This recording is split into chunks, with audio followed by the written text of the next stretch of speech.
Bienvenidos a En Dos Continentes. El ser humano tiene muchas costumbres curiosas, costumbres en las que ni nos paramos a reflexionar por qué ha sido así siempre, es algo innato. ¿Para qué cambiar algo si toda nuestra vida ha sido así y ni nos damos cuenta? Permítame decirles por qué. Porque a veces operar como operamos hace que perdamos de vista muchas cosas, cuestiones que son realmente importantes. La costumbre a la que me refiero es que el ser humano solo se centra en los grandes acontecimientos, pero no en las consecuencias que eso provoca. Todos recordamos el gol de Andrés Iniesta, pero no fuimos conscientes del torbellino futbolístico que acabó causando y de la gloria que aún no hemos recuperado. Sí, todos tenemos un mapa histórico en nuestras cabezas donde la Segunda Guerra Mundial está perfectamente situada, pero no todos son conscientes de las consecuencias que provocó este conflicto hasta que hubo otros. La Guerra de Vietnam, la Guerra Fría. El ser humano se rige por momentos, los momentos llegan y se van, y no volvemos a preocuparnos hasta que otro evento de características similares llega. Ayer tuvimos uno de esos momentos, pero hoy vamos a hablar de las consecuencias. El discurso que dio ayer Vladimir Putin promete ser de esos que no se olvidan. El presidente de Rusia tomó el micrófono para anunciar que la guerra, sí, la calificó así, podría adquirir un carácter nuclear y, lo más importante, requería una movilización militar parcial, es decir, que muchos de los soldados que no planteaban ir a Ucrania ahora deberán hacerlo. Putin aseguró que solo miembros del ejército y experimentados serían los que acudirían a esta llamada, pero por algún motivo la ciudadanía rusa no termina de fiarse, y eso ha provocado una serie de eventos, al menos según los medios de comunicación que cuentan con esta información, que son los siguientes, y es que los rusos están alerta, no se fían de que cualquiera de ellos no deba ir a la guerra frente a la llamada de Putin, y entonces lo que han estado haciendo es considerar una cosa, considerar que quizá ha llegado la hora de irse. Según diversos medios internacionales, ayer se produjo una venta masiva de vuelos para salir de Rusia y también un colapso de la web de trenes tras la orden de Putin para la movilización parcial. También tenemos que hablar de que para los rusos que no quieren ir a la guerra, la primera opción está más que clara. Damas y caballeros, yo aquí no pinto nada, me la aspiro. Pero si esta información es cierta, no todos los rusos han podido disfrutar de este privilegio. Algunos deberán quedarse en su madre patria. ¿Y cómo escapar de la llamada a las armas?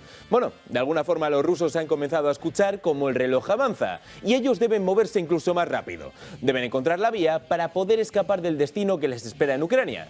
Puede que encuentren la gloria, sí, pero me da que la gloria es algo más disfrutable si la persona que la recibe en cuestión está viva.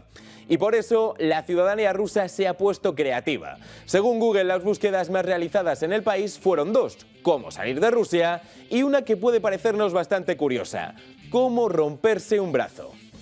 ¿Y eso por qué? Sabemos que los rusos tienen fama de duros, pero quizá romperse un brazo no sea el plan que tienen pensado para una tranquila tarde de martes. Sin embargo, sí puede ser útil.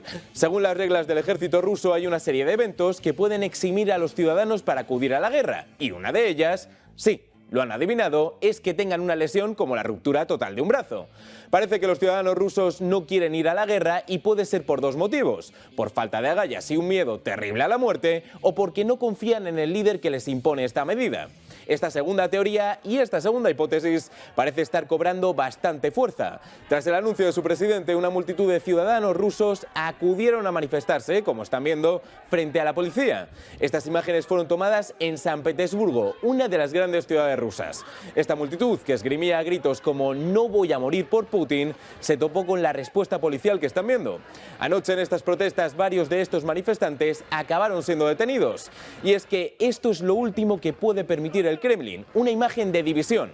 El Rusia contra el mundo es una muy buena estrategia para alimentar la moral del pueblo ruso, pero si esa idea falla, Rusia se quedará sin su gran aliado, su propio pueblo. Esta parece ser la reacción de un pueblo que ha obligado a que Putin vuelva a aclarar que esta llamada solo es para miembros del ejército, no a cualquier ciudadano civil. Pero como decíamos, esta es la reacción de algunos rusos. Imagínense la reacción del resto del mundo. El presidente de Ucrania, Volodymyr Zelensky, no tardó en responder al anuncio de Putin. Zelensky elogió a sus fuerzas armadas por el territorio recuperado en la guerra, pero también volvió a insistir en que Rusia merecía un castigo a la altura de la agresión, que en palabras de Zelensky debe continuar hasta que se cumplan una serie de características.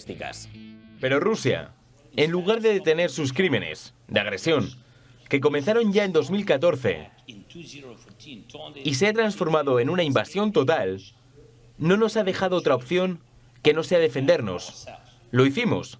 Hicimos retroceder al agresor más allá de la frontera reconocida internacionalmente del Estado ucraniano. Y este es el principal ingrediente de nuestra fórmula de paz. Nuestro gran ingrediente. El castigo. El castigo por el crimen de agresión. El castigo por la violación de las fronteras y la integridad territorial. El castigo que debe ponerse hasta que la frontera reconocida internacionalmente se restaure, hasta que la agresión se detenga y hasta los daños y las pérdidas de la guerra sean totalmente recompensadas. Y así parece ser. Parece que la estrategia de la OTAN y la Unión Europea para que el conflicto finalice es mantener las sanciones a Rusia, mientras estas naciones siguen aumentando el envío de armas hacia Ucrania. El organismo europeo lo ha confirmado esta mañana. Ese es el camino por recorrer para detener la guerra. Una guerra que, según a quien pregunten, tiene un propósito u otro. Putin afirma que esta operación militar especial había comenzado con el único objetivo de desnazificar Ucrania. Muchas otras naciones piensan algo totalmente contrario. El presidente de los Estados Unidos, Joe Biden, habló ayer en la Asamblea General de la ONU sobre a qué responde exactamente este conflicto, y este es su punto de vista. Esta guerra trata sobre extinguir el derecho de Ucrania a existir como un Estado. Así de sencillo. Y el derecho de Ucrania a existir como pueblo, sin importar dónde estéis, sin importar dónde viváis, sin importar lo que creáis. Esto debería helaros la sangre. Sí, aunque ha habido un pequeño tropiezo, no ha sido una mala declaración de Joe Biden. Ha sido una declaración llena de contundencia y dureza, mayormente aplaudida por los allí presentes. Y es que no debemos tomarnos demasiado a pecho el pequeño tropiezo del presidente de los Estados Unidos. Tiene mucho por hacer con respecto a su política exterior, sí, pero también en casa. Las elecciones presidenciales se acercan y es el momento de que Joe se prepare para su propia batalla. Una contienda, eso sí, que estos días lleva prometiendo ser algo más tranquila. Y es que Donald Trump es un hombre con muy mala suerte, de verdad. Sí, puede haber sido presidente de los Estados Unidos, una personalidad televisiva y un billonario de gran éxito financiero. Pero fíjense qué crueles son las casualidades de la vida. Que de los 3 casos que tiene abiertos contra su persona, los 3 han sufrido variaciones en estos 2 días. Qué casualidad, ¿no? Pero vayamos uno a uno. Hace mucho que no oímos hablar de la investigación al Capitolio por parte del comité del 6 de enero. Esto es así porque los miembros de ese comité se fueron de vacaciones. Pero, señoras y señores, ahora están de vuelta. Hace 2 días anunciaron una nueva sesión, televisada en horario de máxima influencia, por supuesto, para que los ciudadanos norteamericanos vean las atrocidades supuestamente cometidas por su expresidente. Una nueva sesión que, como todo gran programa de entretenimiento, necesita invitados. No se preocupen. Este nuevo episodio de Juzgando a Donald Trump ya tiene a su primera personalidad escogida. Ginny Thomas, la mujer del juez del Tribunal Supremo, Clarence Thomas, ha acordado hablar con el comité que investiga el ataque al Capitolio. Ese comité posiblemente preguntará a Thomas sobre los mensajes que aparentemente envió al jefe de personal de Trump, Mark Meadows. El comité también tiene mensajes entre Thomas y el anterior abogado de Trump, John Eastman. El comité ha dicho que él es la mente maestra que ha desatado el esquema legal para tratar de revocar las elecciones. La entrevista de Thomas con el comité es voluntaria. A ver, voluntaria. Steve Bannon, uno de los grandes asesores de Donald Trump, también podía tener una sesión voluntaria, que no aceptó y que acabó con él mismo siendo juzgado por obstrucción a la justicia. La mujer del juez Thomas no es una mujer cualquiera, es un sujeto de interés, tanto por esos mensajes como por su marido. Recordemos, hablamos del juez Thomas, el magistrado cuyo documento se filtró, un documento que pretendía devolver la potestad del aborto a los estados y revocar la sentencia del caso Roe contra Wade, una de las mayores bazas de los demócratas. ¡Qué casualidad! Vale, primer caso cogido. Volvamos a Florida. La investigación de la residencia de Mar-a-Lago estaba en pausa. Finalmente, un magistrado independiente fue escogido. Mientras la investigación estaba pausada, el equipo legal de Donald Trump consiguió esta pausa con el pretexto de que el contenido de los documentos hallados en Mar-a-Lago entraba en el ámbito de la confidencialidad entre abogado y cliente. El Departamento de Justicia llevaba luchando para reanudar el caso durante toda la semana, y este asalto lo han conseguido ganar, al menos parcialmente. El Departamento de Justicia puede utilizar ahora esos documentos clasificados que fueron obtenidos en la residencia de Florida del expresidente Donald Trump. Esto ha ocurrido después de que un panel federal removiese la pausa ofrecida por un juez sobre ese material, lo que ahora despeja el camino para que los investigadores puedan volver a utilizar los documentos para evaluar si pueden realizar cargos criminales en el caso. El mes pasado el FBI requisó alrededor de 11.000 documentos de Mar-a-Lago, docenas de los cuales eran clasificados.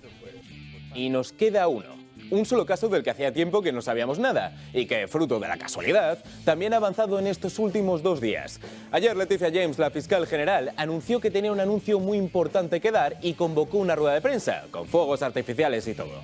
Y en ese momento, cuando todas las luces estaban encendidas, cuando todas las cámaras apuntaban hacia la fiscal y la atención de todo el mundo se centraba en ella, Leticia James dio un paso adelante, tomó el micrófono y anunció una demanda contra Donald Trump, 3 de sus hijos y la compañía fundada por el expresidente. Estos eran sus motivos. La investigación ha revelado que Donald Trump ha estado metido durante años en conductas ilegales para inflar su valor neto, para conseguir y engañar a los bancos y a la gente del gran estado de Nueva York. Asegurar que tienes dinero que en realidad no posees no supone el arte del negocio, sino que es el arte del robo. Y no puede haber reglas distintas para personas distintas en el país o en el estado. Y los antiguos presidentes no están excluidos.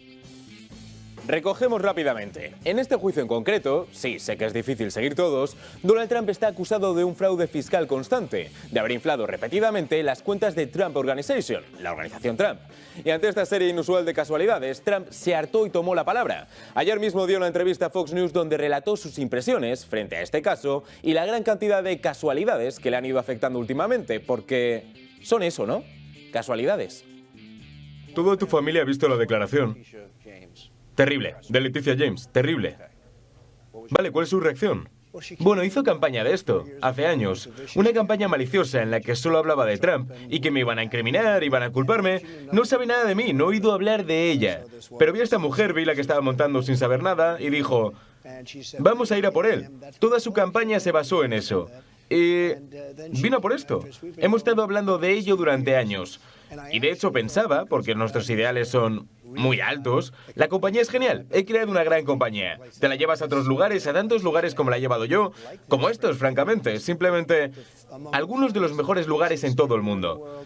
De hecho, pensaba que nunca llevarían a cabo una investigación y la ha llevado. Y lo pensé porque no tenía ningún caso. Tenía la impresión de que quería negociar. Pero tengo un problema, porque ¿cómo vas a pagar algo, incluso aunque sea una pequeña cantidad de dinero, si no eres culpable? Esto es solo la continuación de una caza de brujas. Es decir, que frente a la visión que hemos conocido, el punto de vista de Donald Trump no podía ser más distinto. El expresidente defiende su empresa, asegura que cuenta con los activos declarados y que la deuda que mantiene es mínima, que todos los abogados y demás miembros han sido sobradamente pagados y, sobre todo, algo muy importante, ¿para qué llegar a un acuerdo si Trump es inocente? Las casualidades o la caza de brujas siguen amontonándose, pero hay algo que no es fruto de la casualidad. El temperamento de Trump no cambia. Se mantiene inamovible en sus creencias frente a los constantes juicios, frente a las múltiples batallas, frente a las casualidades. Trump no cambia. Ojo que no es el único. Hemos visto el apasionado discurso de Joe Biden, un discurso bastante distinto a lo que estamos acostumbrados, pero no se equivoquen. Hay cosas en las que el presidente de los Estados Unidos no cambia, y es que sí, ha vuelto a pasar. Y con ese momento nos vamos a despedir, si es que sabemos cómo hacerlo. Volvemos muy pronto con un nuevo programa en 2 continentes en el que hablaremos sobre Estados Unidos y todo lo que ocurre a su alrededor. Solo aquí, en el Toro Televisión. Hasta entonces.